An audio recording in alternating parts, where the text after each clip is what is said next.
എന്നാൽ അതോടൊപ്പം തന്നെ LDFിൻ്റെ ഒരു പ്രത്യേകത കേവലം വികസന പരിപാടികൾ മാത്രമല്ല, ജനങ്ങളുടെ ക്ഷേമവും അതോടൊപ്പം കൊണ്ടുപോകാൻ കഴിഞ്ഞിട്ടുണ്ട്. അപ്പോൾ വികസന നേട്ടങ്ങളും ജനക്ഷേമ പദ്ധതികളും രണ്ടും ഒന്നായി കൊണ്ടുപോകാൻ കഴിഞ്ഞു എന്നുള്ളതാണ് ഈ കഴിഞ്ഞ പതിറ്റാണ്ടിൻ്റെ ഏറ്റവും വലിയ പ്രത്യേകത. ആ പ്രക്രിയ തുടരേണ്ടതുണ്ട്. ആ മുന്നേറ്റം ശക്തിപ്പെടുത്തേണ്ടതുണ്ട്. അതോടൊപ്പം സംസ്ഥാനത്തിൻ്റെ അവകാശങ്ങൾ, ഭാവിയെ സംബന്ധിച്ചുള്ള ഗൗരവതരമായ വിഷയങ്ങൾ, ഇതെല്ലാം കൂടുതൽ ശ്രദ്ധ കേന്ദ്രീകരിക്കേണ്ട ഒരു ഘട്ടം കൂടിയാണിത്. സംസ്ഥാനങ്ങളുടെ അവകാശമാണ് കേന്ദ്രത്തിൽ നിന്ന് സംസ്ഥാനങ്ങൾക്ക് സാമ്പത്തിക വിഹിതം ലഭിക്കുക എന്നത്. ഇവിടെ കേരളത്തിൻ്റെ വരുമാന ഘടന പരിശോധിച്ചാൽ അതിൽ വലിയ തോതിൽ വരുമാനത്തിൻ്റെ ഏകദേശം 75% സംസ്ഥാനത്തിൻ്റെ വിഹിതമാണെന്ന് കാണാൻ സാധിക്കും. അതായത് കേന്ദ്ര വിഹിതം കേവലം 25% ചുരുങ്ങുക. മറ്റു ചില സംസ്ഥാനങ്ങളെടുത്താൽ ഈ കേന്ദ്ര വിഹിതത്തിൽ ഭീമമായ വർധനവ് കാണാനും നമുക്ക് സാധിക്കും. അപ്പോൾ ധനകാര്യ കമ്മീഷൻ വിഹിതത്തിൽ വലിയ കുറവ് ഉണ്ടായി. അതോടൊപ്പം സംസ്ഥാനങ്ങളിൽ തന്നെ ഏർപ്പെടുത്തിയിട്ടുള്ള കേന്ദ്ര ഗവൺമെൻറ്റിൻ്റെ നിയന്ത്രണങ്ങൾ, ഇതെല്ലാം കൂടി വരുമ്പോൾ വികസനത്തെയാണ് പ്രതികൂലമായി ബാധിക്കുന്നത്.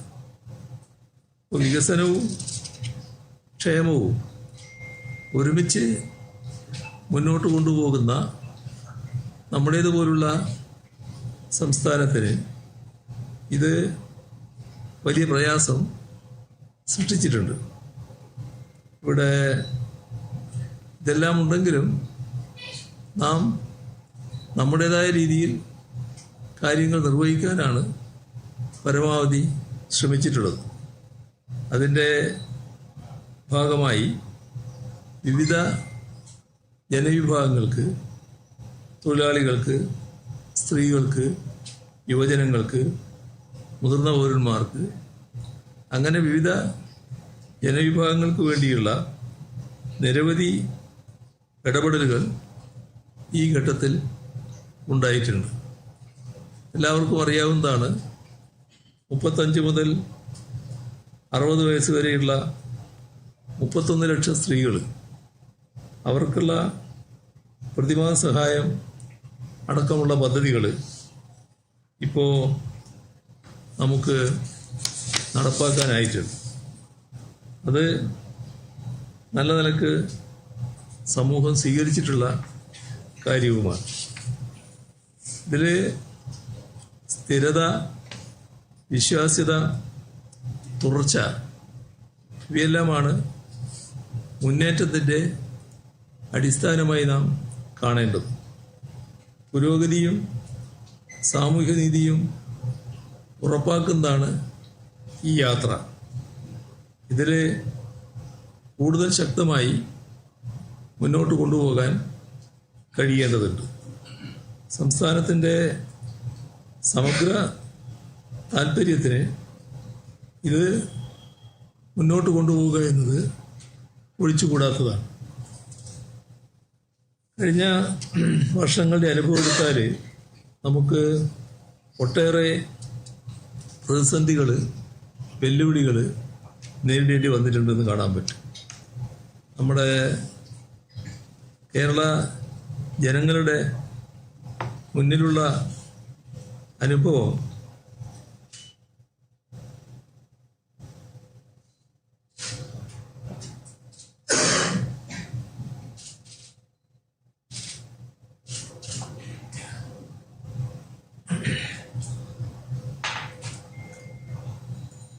എന്താണോ വാഗ്ദാനം ചെയ്തിട്ടുള്ളത് അത് കൃത്യമായി നടപ്പാക്കുക എന്ന രീതിയാണ് നമ്മുടെ സംസ്ഥാനം പൊതുവെ സ്വീകരിച്ചിട്ടുള്ളത്. അപ്പം അതുകൊണ്ട് തന്നെ നല്ല തരത്തിലുള്ള പ്രതികരണം ബഹുജനങ്ങളിൽ നിന്ന് ഇതിൻ്റെ ഭാഗമായി ഉണ്ടായിട്ടുണ്ട് എന്ന് കാണാൻ സാധിക്കും. ഇപ്പോൾ നമ്മുടെ മുന്നിലുള്ള പ്രധാന പ്രശ്നം നാളെ കേരളത്തിൻ്റെ ഭാവി എങ്ങനെ വേണമെന്നതിനെക്കുറിച്ച് ആലോചിക്കലാണ്. അപ്പോൾ നമ്മുടെ സംസ്ഥാനത്തെ കൂടുതൽ ശക്തവും സമത്വപരവും പുരോഗമനപരവുമായ ദിശയിൽ മുന്നോട്ട് നയിക്കാൻ കഴിയണം. അതിനുള്ള അവസരമായിട്ടാണ് നമ്മൾ കാണേണ്ടത്. അതുകൊണ്ട് തന്നെ ഈ തെരഞ്ഞെടുപ്പിൽ നാടിൻ്റെ ദിശ നിർണ്ണയിക്കുന്ന ഏറ്റവും പ്രധാനപ്പെട്ട തെരഞ്ഞെടുപ്പാണെന്ന് കണ്ടുകൊണ്ട് ഓരോ വോട്ടും വലിയ വിലപ്പെട്ടതാണ് എന്ന് മനസ്സിലാക്കി നല്ല വിവേകത്തോടെ അത് വിനിയോഗിക്കാൻ പൊതുവിൽ കഴിയേണ്ടതായിട്ടുണ്ട്. അപ്പോൾ വികസനത്തിന്, സ്ഥിരതയ്ക്ക്, സാമൂഹ്യ നീതിക്ക് എല്ലാമുള്ള നിലപാട് സ്വീകരിക്കുന്ന മുന്നണിയെ പിന്തുണക്കുക എന്നതാണ് ഇക്കാര്യത്തിൽ സ്വാഭാവികമായും ജനങ്ങൾ സ്വീകരിക്കുക എന്നത് തന്നെയാണ് പ്രതീക്ഷിക്കുന്നത്. ഇത് LDF-നോടൊപ്പം നിൽക്കുന്ന ജനങ്ങളോട് മാത്രമുള്ള ഒരു അഭ്യർത്ഥനയല്ല. UDF-ലും NDA-യിലുമെല്ലാം അണിനിരന്നിട്ടുള്ള ജനങ്ങളുണ്ട്. അവരെല്ലാം ആഗ്രഹിക്കുന്ന കാര്യമാണ് നാടിൻ്റെ വികസനവും അതോടൊപ്പം സാമൂഹ്യ നീതിയും സ്ഥിരതയുമെല്ലാം. അപ്പോൾ അതെല്ലാം ആഗ്രഹിക്കുന്നവർ നിങ്ങൾ LDF-നെ എതിർക്കുന്ന മുന്നണിയിലായാൽ പോലും ഇതാണ് തുടരേണ്ടതെങ്കിൽ LDF-ന് വോട്ട് ചെയ്യണമെന്നാണ് അഭ്യർത്ഥിക്കാനുള്ളത്.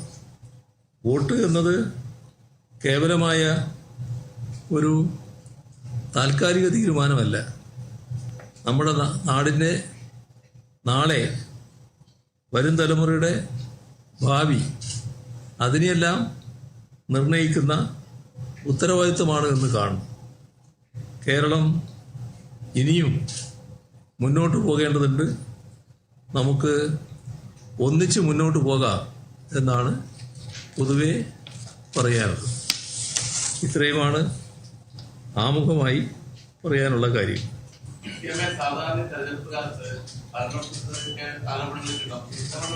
കേരളത്തിൽ പ്രതിപക്ഷത്തിനെതിരെയാണ് വലിയ തോതിലുള്ള പ്രതിപക്ഷത്തിനെതിരെയാണ് അഴിമതി ആരോപണങ്ങളും സാമ്പത്തിക ആരോപണങ്ങളും.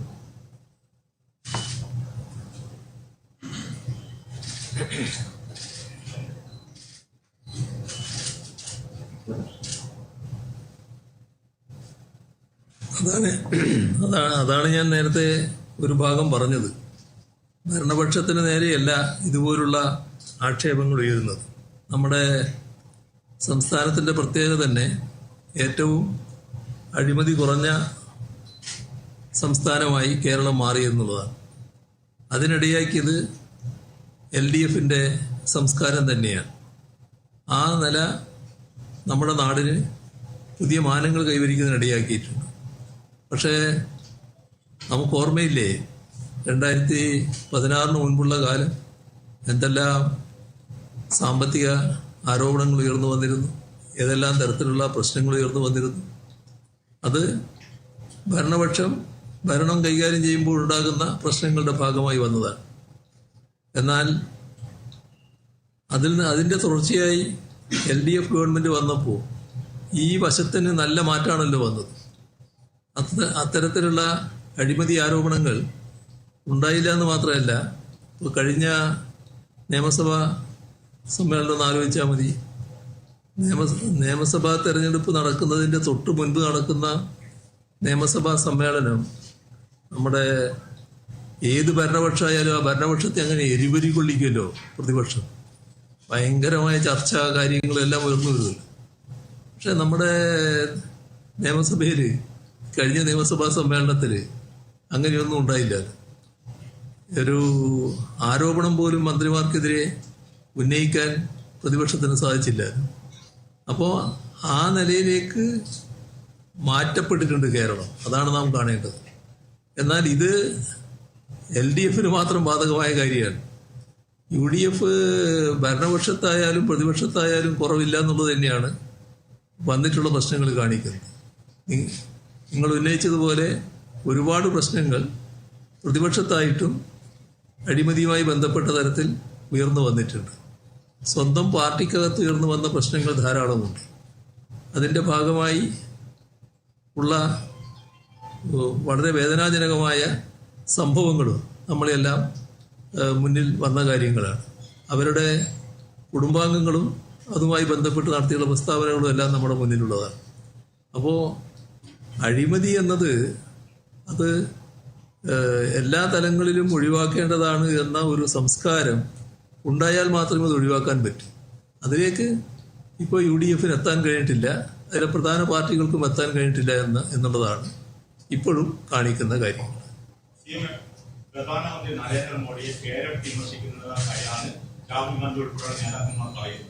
അത് പ്രധാനമന്ത്രി അടുത്ത കാലത്ത് നരേന്ദ്രമോദി പേരിട്ട് അങ്ങനെ വിമർശിക്കുന്ന ശ്രദ്ധയിൽപ്പെട്ടിട്ടില്ല. അങ്ങനെ വിമർശനം വരികയില്ല. രാഹുൽ ഗാന്ധി പറയുന്നത് ഒരു ഗൗരവത്തിലെടുക്കേണ്ട കാര്യങ്ങളായിട്ട് വരുന്നില്ല. അത്രയും അബദ്ധജടിലമായ കാര്യങ്ങളാണ് അദ്ദേഹം പറഞ്ഞുകൊണ്ടിരിക്കുന്നത്. ഒരുപാട് അബദ്ധജടിലമായ കാര്യങ്ങൾ ഈ വരവിൽ പറഞ്ഞിട്ടുണ്ടല്ലോ. അദ്ദേഹം ആദ്യം ഓർക്കേണ്ടത് അദ്ദേഹത്തിൻ്റെ നിലവാരം എന്തായാലും കോൺഗ്രസിൻ്റെ പ്രധാനപ്പെട്ട ഒരു പോസ്റ്റാണ് അദ്ദേഹം ഇരിക്കുന്നത്. അതിൻ്റേതായ ഒരു ഉത്തരവാദിത്വ ബോധത്തോടെ കാര്യങ്ങൾ ഉന്നയിക്കാൻ തയ്യാറാകും. അതല്ല അദ്ദേഹത്തിൻ്റെ ഭാഗത്തുനിന്നുണ്ടാകുന്നത്. അദ്ദേഹത്തിന് കോൺഗ്രസിൻ്റേതല്ലാത്ത BJP ഇതര മുഖ്യമന്ത്രിമാരോടുള്ള സമീപനം എന്ത് എന്ന് ഒരുപാട് സംഭവങ്ങളിലൂടെ വ്യക്തമായിട്ടുണ്ടല്ലോ. ഒരു ഉദാഹരണം എനിക്ക് തോന്നുന്നത് കെജ്രിവാളിന് തന്നെയാണ്. കെജ്രിവാൾ കോൺഗ്രസ് അല്ല, എന്നാൽ BJPക്കെതിരെ ശക്തമായ നിലപാട് സ്വീകരിച്ച ആളാണ്. ആം ആദ്മി പാർട്ടിയുടെ നേതാവായിരുന്നു. ഡൽഹിയിൽ BJPയെ പരാജയപ്പെടുത്താൻ ഏറ്റവും ഫലപ്രദമായി നിന്ന ഒരു നേതാവുമാണല്ലോ. എന്താണ് രാഹുൽ ഗാന്ധിയും കോൺഗ്രസും ആ കാര്യത്തിൽ സ്വീകരിച്ച സമീപനം?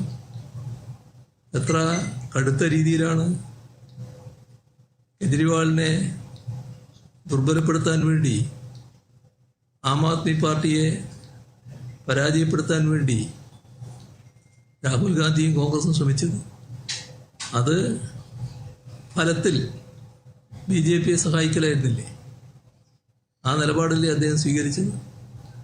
അങ്ങനെ ഒരാള് ഇന്ന് രാജ്യത്താകെയുള്ള ഇടതുപക്ഷത്തിൻ്റെതായ ഒരു മുഖ്യമന്ത്രിയെ, ആ മുഖ്യമന്ത്രി നരേന്ദ്രമോദിയെ പറയുന്നില്ല എന്ന് പറയുമ്പോൾ അതിൻ്റെ അസ്വാഭാവികത എത്രയാണെന്ന് അദ്ദേഹം ആലോചിക്കേണ്ടതായിരുന്നില്ലേ?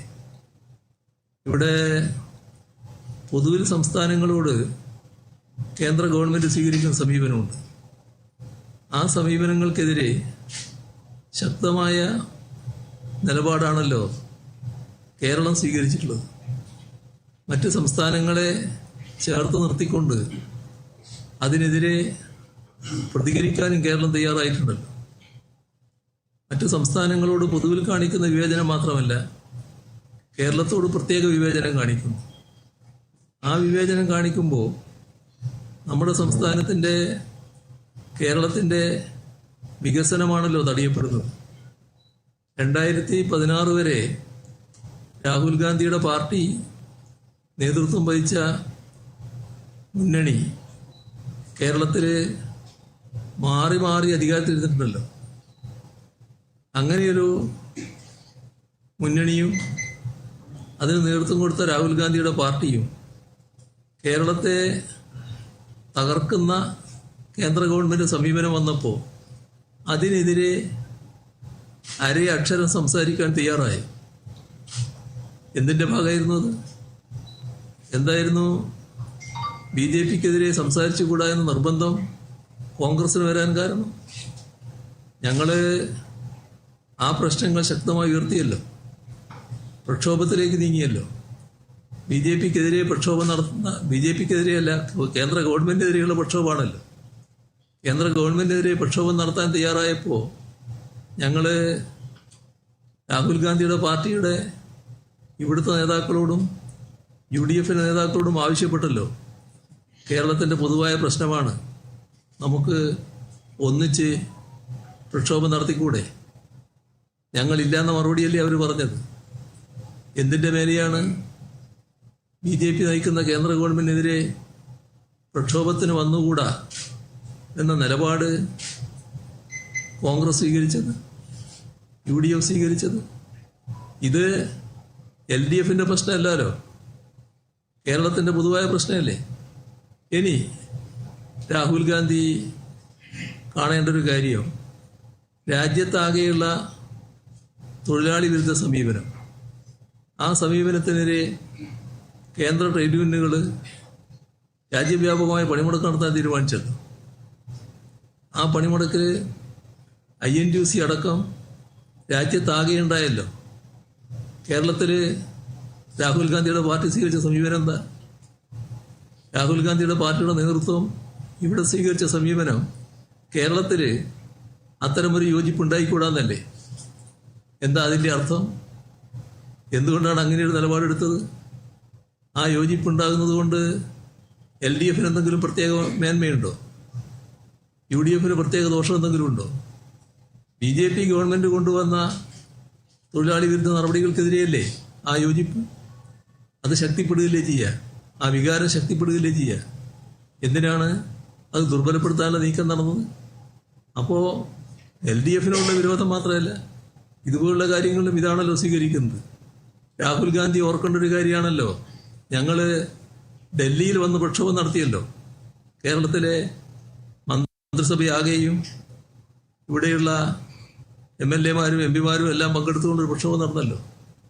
ഞങ്ങളന്ന് ദേശീയ നേതാക്കളെ ക്ഷണിച്ചല്ലോ. ഇവിടുത്തെ കോൺഗ്രസ് പങ്കെടുക്കില്ല എന്ന് പറഞ്ഞു, എന്നാൽ ദേശീയ നേതാക്കളെ ഞങ്ങൾ ക്ഷണിച്ചല്ലോ. നിങ്ങളുടെ പ്രസിഡന്റിനെ ഞങ്ങൾ ക്ഷണിച്ചല്ലോ. അന്ന് ആ ഘട്ടത്തിൽ അദ്ദേഹം പങ്കെടുക്കുമെന്നാണ് ഞങ്ങൾ പ്രതീക്ഷിച്ചത്. പക്ഷേ പങ്കെടുക്കരുത് എന്ന നിലപാട് നിങ്ങളുടെ നേതൃത്വം സ്വീകരിച്ചില്ലേ, കേരളത്തിലെ നേതൃത്വം സ്വീകരിച്ചില്ലേ? നിങ്ങളും അതിന് അരുനിന്നിട്ടുണ്ടാവില്ലേ?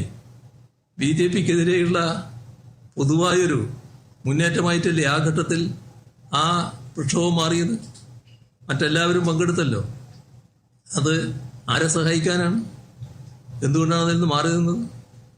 നിങ്ങൾ സ്വീകരിച്ച ഓരോ നടപടിയും ഫലത്തിൽ BJPയെ സഹായിക്കുന്നതായിരുന്നില്ലേ? അങ്ങനെ ഏതെങ്കിലും ഒരു നടപടി ഞങ്ങളെ ഭാഗത്തുണ്ടായി എന്ന് പറയാനുണ്ടോ?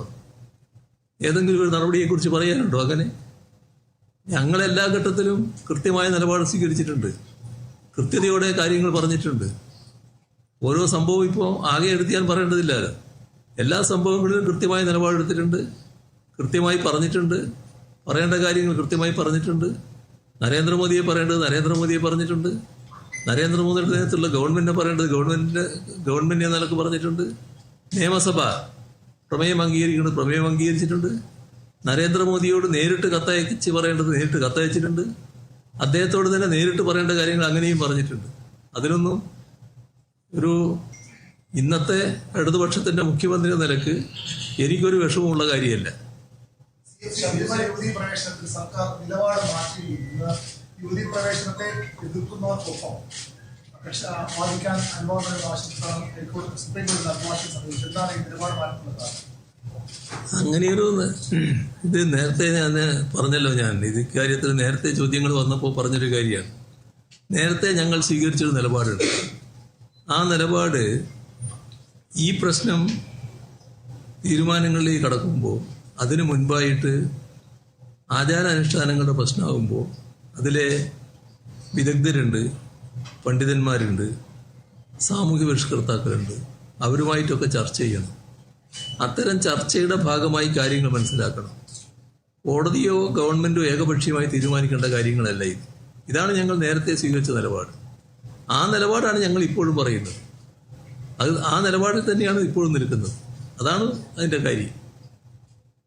ഈ പരസ്യപ്രചാരണത്തിന്റെ അവസാന ദിവസവും CPM BJP ഡീലാണ് കോൺഗ്രസ് നയിക്കുന്നത്. KC വേണുഗോപാൽ അല്പസമയം മുമ്പ് താങ്കൾ തുറന്ന കത്തെഴുതുകയാണ്.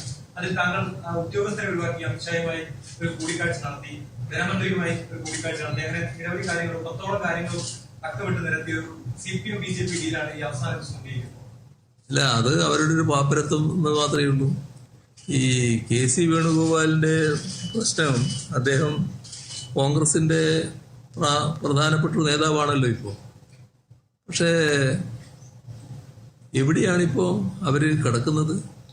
അവരുടെ പാർട്ടിയുടെ നിലനോക്കിയാൽ ഈ ഡീൽ എന്ന് പറഞ്ഞുകൊണ്ട് ഇന്നത്തെ ഒരു BJPയുടെ നേതൃനിര നോക്കിയാൽ, അവരുടെ MP-മാർ അതുപോലുള്ളവരൊക്കെ നോക്കിയാൽ ഒരു 30% പേരെങ്കിലും കോൺഗ്രസിൽ നിന്ന് പോയവരായിരിക്കും. നേരത്തെ കോൺഗ്രസിന്റെ പ്രാമാണികന്മാരായ AICC നേതാക്കൾ, പഴയ മുഖ്യമന്ത്രിമാര്, കേന്ദ്രമന്ത്രിമാര്, സംസ്ഥാന കോൺഗ്രസ് അധ്യക്ഷന്മാര്, അങ്ങനെയെല്ലാമുള്ള പ്രധാനികളിലെ ഒരു 30% പേര് ഇപ്പോ BJPയുടെ പ്രധാനികളായിട്ടിരിക്കുന്നത്.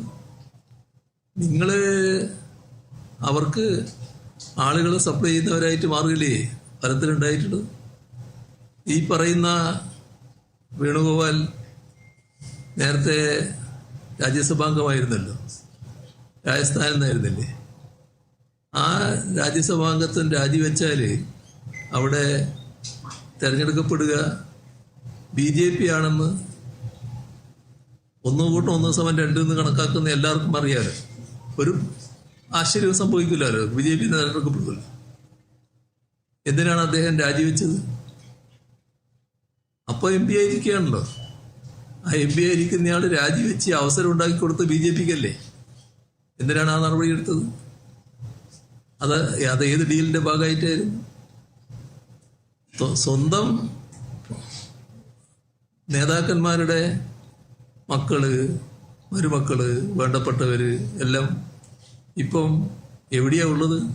ഇവിടെ കേരളത്തിൽ വന്നിട്ടാണല്ലോ പറയുന്നത്. കേരളത്തിലെ പ്രധാനികളെ കുറിച്ചൊന്ന് ഓർത്തു നോക്ക്. അവരുടെ മക്കളെല്ലാം എവിടെ എത്തിയെന്ന് ആലോചിച്ച് നോക്ക്. എന്താണ് കോൺഗ്രസിന് BJPയുള്ള സമീപനം എന്നല്ലേ ഇത് കാണിക്കുന്നത്? ഇങ്ങനെയെല്ലാം സ്വയം അപഹാസ്യമായിട്ടുള്ളവര് ഞങ്ങളെ അപഹസിക്കാൻ പുറപ്പെടുന്നത് നല്ലതുപോലെ ആലോചിച്ചിട്ട് മതി. ഞങ്ങൾക്ക് സുതാര്യമായ ഇടപാടുകൾ മാത്രമേ ഉള്ളൂ. നിങ്ങൾക്ക് കേരളത്തിൽ നിന്ന് പോയ ആളെന്ന നിലക്ക് നല്ലതുപോലെ അറിയാലോ BJPയുമായിട്ടുണ്ടാക്കിയ ഡീലുകളുടെ കഥകൾ. നേരത്തെ പഴയ കാലത്ത് തന്നെ കോൺഗ്രസിന് ഇത്തരം ഒരു സംസ്കാരം ഉണ്ടായിരുന്നു. EMS പട്ടാമ്പിയിൽ മത്സരിക്കുന്ന കാലത്ത് ആ ഘട്ടത്തില് EMSനെ പരാജയപ്പെടുത്തണമെന്ന നിർബന്ധം കോൺഗ്രസിന്. അന്നവിടെ ജനസംഘത്തിൻ്റെ ഒരു നേതാവുണ്ടായിരുന്നു മത്സരിക്കാൻ. അദ്ദേഹം പിൻവലിച്ചു.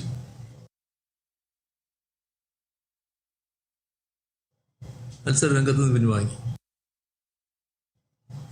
എന്നിട്ട് അന്നത്തെ ജനസംഘത്തിന്റെ നേതാവ് ദീനദയാൽ ഉപാധ്യായ അവിടുത്തെ കോൺഗ്രസിന്റെ സ്ഥാനാർത്ഥിയെ വിജയിപ്പിക്കുന്നതിന് വേണ്ടി വന്ന് പ്രചരണം നടത്തി. അതാണ് കോൺഗ്രസ്. ഇനി നാടും ലോകവും രാജ്യവും അംഗീകരിച്ച മറ്റൊരു നേതാവിന്റെ കഥ പറയാം. EMSന്റെ മാത്രമല്ല, AKG പാലക്കാട് മത്സരിക്കുന്നു. ആ മത്സരത്തില് AKGയെ നേരിട്ടത് കോൺഗ്രസിന്റെയും BJPയുടെയും കൂടി സ്ഥാനാർത്ഥിയായിരുന്നു. അത് കോൺഗ്രസ്സുകാരനായിരുന്നില്ല കേട്ടോ. മത്സരിച്ചത് RSSന്റെ ജില്ലാ കാര്യവാഹമായിരുന്നു. എത്ര നാണം കെട്ട നടപടിയാണെന്ന് ആലോചിച്ചു. AKGയെ പരാജയപ്പെടുത്താൻ വേണ്ടി RSS കാര്യവാഹനെ സ്വന്തം സ്ഥാനാർത്ഥിയാക്കി നിർത്തി ഒരു പരിശ്രമം നടത്തി വയ്ക്കല്ലേ? അതല്ലേ പഴയ കാലം?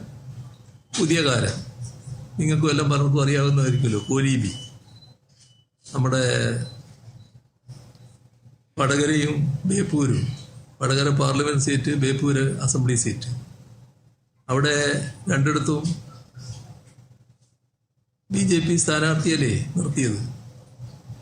BJPയുടെ ഔദ്യോഗിക തലമുള്ള ആളല്ല, BJPക്ക് വേണ്ടിയുള്ള 2 ആളുകളെ സ്ഥാനാർത്ഥിയാക്കി നിർത്തി. BJP അവിടെ ജയിപ്പിക്കുക, ബാക്കി സ്ഥലങ്ങളിലൊക്കെ BJP ഇവരെ ജയിപ്പിക്കുക. ഇതിൻ്റെ അന്നത്തെ ധാരണ. പക്ഷേ രാഷ്ട്രീയത്തിൽ 2 കൂട്ടം 2 സമം 4 അല്ലല്ലോ. മനുഷ്യരല്ലേ, വികാര വിചാരമുള്ള മനുഷ്യരല്ലേ. അവർ ഈ കള്ളക്കളിക്ക് കൂട്ടുന്നില്ലല്ലോ, അവർ മാറിയല്ലോ. അങ്ങനെയല്ലേ ഞങ്ങളുടെ സ്ഥാനാർത്ഥികൾ വലിയ തോതിൽ വിജയിച്ചു വന്നത്. സാധാരണ കണക്ക് വെച്ചാൽ അവർ ജയിക്കേണ്ടതാണ്, ജയിച്ചോ? ആ വൃത്തികേടും കാണിച്ചവർ നിങ്ങളായിരുന്നില്ല.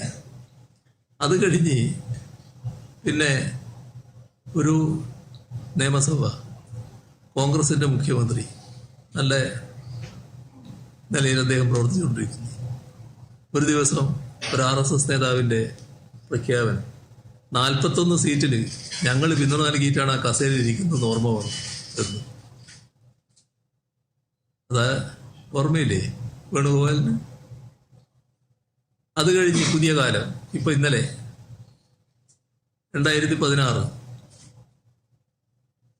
O രാജഗോപാൽ ആദ്യമായിട്ട് ഇതെല്ലാം BJPക്ക് അക്കൗണ്ട് തുടങ്ങാനുള്ള വിവിധ പരിശ്രമങ്ങളായിരുന്നു. ഒന്നും കേരളത്തിലെ ജനങ്ങൾ സമ്മതിച്ചില്ല.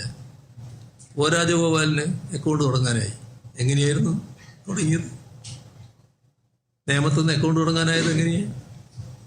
അവിടുത്തെ കോൺഗ്രസിന്റെ വോട്ട് കാണാനേ ഇല്ല. എന്നാൽ മറ്റൊന്ന് സംഭവിച്ചു. അതിൻ്റെ അടുത്തൊരു മണ്ഡലത്തിൽ കോൺഗ്രസ് സ്ഥാനാർത്ഥി ജയിച്ചു വന്നു, അവിടെ BJPയുടെ വോട്ടും കാണാനില്ല. ഇതല്ലേ നടന്നത്? യഥാർത്ഥത്തിലുള്ള ഡീൽ അതായിരുന്നില്ലേ? അത് കഴിഞ്ഞ് ഇപ്പോ നമ്മുടെ തൃശ്ശൂരിൽ സുരേഷ് ഗോപി ജയിച്ചു വരുമ്പോൾ കോൺഗ്രസിന്റെ 85,000 വോട്ട് എവിടെ പോയി? തൊട്ട് മുമ്പിലത്തെ തെരഞ്ഞെടുപ്പിൽ കിട്ടിയതിൽ നിന്നും 85,000 വോട്ട് കുറയല്ലേ? ഞങ്ങൾ ജയിക്കുമെന്ന് കണക്കാക്കിയതായിരുന്നു, പക്ഷെ ഞങ്ങൾ പരാജയപ്പെട്ടു. എന്നാൽ ഞങ്ങൾക്ക് കഴിഞ്ഞ തെരഞ്ഞെടുപ്പിൽ കിട്ടിയ വോട്ടിൽ നിന്ന് കുറവുണ്ടായില്ലല്ലോ, അതിൽ വർധനവുണ്ടായല്ലോ. നിങ്ങളെ വോട്ട് എവിടെ പോയി? അപ്പോൾ ഡീൽ എന്ന് പറയുന്നത് നിങ്ങൾക്ക് ചേർന്നൊരു കാര്യമാണ്. ഞങ്ങൾക്ക് അണിയാൻ പറ്റുന്നൊരു കുപ്പായല്ല. ഞങ്ങളുടെ പുറത്ത് അതെടുത്തിട്ടുണ്ട, അത് സ്വയം എടുത്തണിഞ്ഞാൽ മതി. സ്വയം നശിച്ചുകൊണ്ടിരിക്കുന്ന ഒരു നില നിങ്ങൾ സ്വീകരിച്ചുകൊണ്ടിരിക്കുകയാണ്. മതനിരപേക്ഷതയുടെ ഭാഗമായി ശക്തമായ നിലപാട് സ്വീകരിക്കുക എന്നുള്ളതാണ് കോൺഗ്രസിന്റെ ഭാഗത്ത് ഉണ്ടാകേണ്ടത്. അത് അവർക്ക് ഉണ്ടാകുന്നില്ല എന്നുള്ളതാണ് കാണാൻ നമുക്ക് സാധിക്കുക. ഈ പ്രളയത്തിനെ കുറിച്ചുള്ള ഒരു വെളിപ്പെടുത്തൽ മിനിസ്റ്ററുടെ ശബ്ദരേഖ തന്നെ പുറത്തു വന്നിട്ടുണ്ട്. അത് മനുഷ്യനിർമ്മിതമായിരുന്നു, വാട്ടർ മാനേജ്മെന്റിൽ വന്ന ഒരു പിഴവാണ് എന്ന് ഇദ്ദേഹത്തിന്റെ കൃഷ്ണൻകുട്ടിയുടേതായ ഒരു ശബ്ദരേഖ പുറത്തു വന്നിട്ടുണ്ട്. അതേക്കുറിച്ച് CM-ന് പറയാനുള്ളത്? അല്ല, ശബ്ദരേഖയുടെ കാര്യം എനിക്കറിയില്ല. ഇതുമായി ബന്ധപ്പെട്ട് കേരളത്തിലെ പ്രതിപക്ഷം വലിയ തോതിലുള്ള ബഹളം ഉണ്ടാക്കിയതായിരുന്നല്ലോ. നിങ്ങൾക്കെല്ലാം അറിയാവുന്ന കാര്യമാണല്ലോ പ്രളയത്തിന്റെ ആധിക്യം എത്രയായിരുന്നു എന്നുള്ളത്, ആ സമയത്തുള്ള മഴയുടെ ശക്തി എത്രയായിരുന്നു എന്നുള്ളത്. അന്നത്തെ വിവരണാതീതമായ സംഭവങ്ങളല്ലേ. അതുമായി ബന്ധപ്പെട്ട് വിദഗ്ധ സമിതികൾ പഠനം നടത്തിയല്ലോ. ഇത്തരമൊരു ആക്ഷയം വന്നതിന് ശേഷവും പഠനം നടത്തിയല്ലോ. അവരൊക്കെ കൃത്യമായി പറഞ്ഞല്ലോ ഇത് മനുഷ്യനിർമ്മിതമല്ല, ഇത് പ്രകൃതി ദുരന്തം തന്നെയാണ് എന്ന് കൃത്യമായി പറഞ്ഞല്ലോ. അത് കൃത്യമായൊരു ദുരാരോപണം മാത്രമായിരുന്നു. ഒരു തരത്തിലുള്ള പ്രശ്നങ്ങളും ഈ പറയുന്ന തരത്തിൽ ഉണ്ടായിട്ടില്ല. കഴിഞ്ഞ ദിവസം ഈ സഹോദരൻ ഭുവനേശ്വരന്റെ കൊലപാതകത്തിന് കാരണം SFI പ്രവർത്തകരാണ്. നേതാവായിട്ടുള്ള CS സുജാമയ്ക്കെതിരെ അദ്ദേഹം പരാമർശം നടത്തിയിട്ടുണ്ട്. നായർ വീടുകളിൽ മാത്രം പോകുന്ന ആളാണ്, നായരാണെന്ന് പറയാൻ മുല്ലപ്പൂ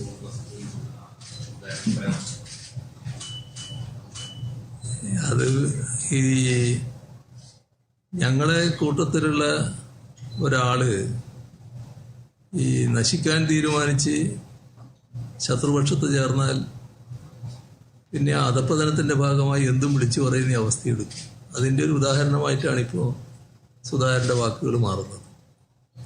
സ്വന്തം സഹോദരനായ ഭുവനേശ്വരൻ കൊല ചെയ്യപ്പെട്ടത് എങ്ങനെയാണ് എന്ന് സുധാകരനും നാട്ടിനും എല്ലാം അറിയുന്ന കാര്യമാണ്.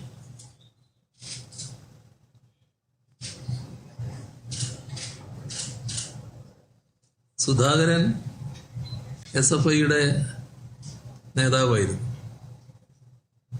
അന്ന് തൊട്ട് സുധാകരൻ പറഞ്ഞു വന്ന കാര്യങ്ങൾക്കെതിരായിട്ടാണ് ഇപ്പോൾ അദ്ദേഹം സംസാരിക്കുന്നത്.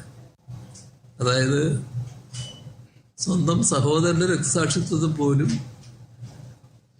അപമാനിക്കുന്ന പ്രസ്താവന നടത്താൻ അദ്ദേഹം തയ്യാറാകുന്നു എന്നർത്ഥം.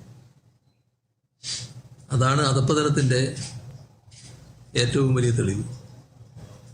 അതോടൊപ്പം ഒരു രാഷ്ട്രീയ പ്രവർത്തകൻ എന്ന നിലക്ക് ചെയ്യാൻ പാടില്ലാത്തൊരു കാര്യമാണ് ഇവിടെ സുജാതക്കെതിരെ പറഞ്ഞ കാര്യങ്ങൾ. അതിനകത്ത് കൃത്യമായി സ്ത്രീത്വത്തെ അവമാനിക്കുന്ന പരാമർശങ്ങൾ അടക്കമുണ്ടായിട്ടുണ്ട്. അതൊരു സ്ഥാനാർത്ഥി ചെയ്യാൻ പാടില്ലാത്തതാണ്. അങ്ങേയറ്റം അപലപനീയമായൊരു കാര്യമാണ്. നമ്മുടെ നാട്ടിൽ പൊതുവെ കണ്ടുവരാത്തൊരു രീതിയാണത്. പക്ഷേ സുധാകരൻ ആ രീതിയിലേക്ക് മാറിയിരിക്കുന്നു എന്നാണ് കാണിക്കുന്നത്. ചില പ്രത്യേക വികാരങ്ങൾ അവിടെ ഉയർത്തിവിടാനുള്ള ശ്രമം, അതും ഇതിൻ്റെ എല്ലാം ഭാഗമായിട്ട് കാണാൻ സാധിക്കും. അതൊന്നും അമ്പലപ്പുഴയിൽ ഏശുന്ന കാര്യമല്ല. അമ്പലപ്പുഴ പുന്നപ്ര വയലാറിൻ്റെ പൈതൃകം ഉൾക്കൊള്ളുന്ന നാടാണ്. പുന്നപ്രയുടെ മണ്ണാണ്. അവിടെ ഒരു തരത്തിലുള്ള പോറലും LDFന് ഇത്തരം അവസരവാദ നിലപാടിലൂടെ ഉണ്ടാക്കി കളയാമെന്ന് വ്യാമോഹിക്കേണ്ട. ഏതായാലും ശത്രുപാളയത്തിൽ എത്തിച്ചേർന്നതിൻ്റെ ഭാഗമായി അവരെ പ്രീതിപ്പെടുത്താൻ ഇനിയും ചിലപ്പോൾ ഇതുപോലുള്ള പരാമർശങ്ങൾ അദ്ദേഹത്തിന് ഉണ്ടായേക്കാം എന്ന് മാത്രമേ കാണുന്നുള്ളൂ. സാധാരണ രീതിയിൽ ഇടതുപക്ഷത്തിന്റെ 2016-21 തെരഞ്ഞെടുപ്പിൽ ഒരു കൂട്ടായ നേതൃത്വമായിട്ട് പൊതുവെ ഉണ്ടായിരുന്നത്. തെരഞ്ഞെടുപ്പിന്റെ പ്രചരണ പരിപാടികളെല്ലാം തന്നെ ഇപ്പോൾ BS-ന്റെയും കോടിയേരിയുടെയും ഒക്കെ ചിത്രങ്ങളെല്ലാം കാണാൻ കഴിയായിരുന്നു ഈ 2016-21 തെരഞ്ഞെടുപ്പിൽ ഉൾപ്പെടെ. പക്ഷേ ഈ തെരഞ്ഞെടുപ്പിൽ അങ്ങയുടെ ഫോട്ടോയും ചിത്രങ്ങളും മാത്രമാണ് എല്ലായിടത്തും കാണുന്നത്. ഒരു ഏക നേതൃത്വത്തിലേക്ക് പാർട്ടിയും മുന്നണിയും മാറിയത്. അല്ല, എൻ്റെ ചിത്രം കാണുന്നതിൽ വിഷമമുള്ള ചിലരുണ്ടാവും എനിക്കറിയാം. അതിൽ ഒരു സംശയമില്ല.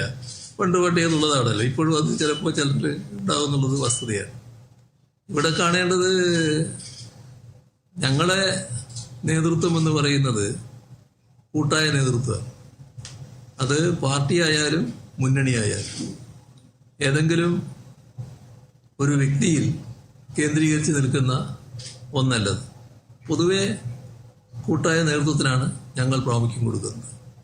എല്ലാ കാര്യങ്ങളും കൂട്ടായി ആലോചിച്ചാണ് നീക്കുന്നത്. അതിൻ്റെ ഭാഗമായുള്ള കാര്യങ്ങളാണ് നടക്കുന്നത്. പിന്നെ LDFന്റെ പ്രചരണ രീതികൾ വരുമ്പോൾ ഇപ്പോൾ ഗവൺമെന്റ് നയിക്കുന്നയാളെന്ന നിലക്ക് എൻ്റെ പടം ചിലപ്പോൾ വെച്ചിട്ടുണ്ടാകും. അതിനപ്പുറം അതിന് പ്രാധാന്യം കാണേണ്ടതായിട്ടില്ല. മറ്റ് വ്യാഖ്യാനങ്ങളും അതിനാവശ്യമില്ല. പത്രിക അമ്പൻ പ്രഖ്യാപനങ്ങളുമായിട്ടാണ് വന്നിട്ടുള്ളത്. അതായത് KSRTC-യിൽ സ്ത്രീകൾക്ക് സൗജന്യ യാത്ര പോലുള്ള വലിയ വാഗ്ദാനങ്ങൾ, അതെങ്ങനെയായിരിക്കും ഈ തെരഞ്ഞെടുപ്പിനെ സ്വാധീനിക്കുക? ഇത്തരം വാഗ്ദാനങ്ങൾ ജനങ്ങളെ ഒട്ടും ബാധിക്കില്ല എന്നുള്ളതാണ് കാണേണ്ടത്. നിങ്ങൾ നൽകുന്ന വാഗ്ദാനങ്ങൾക്ക്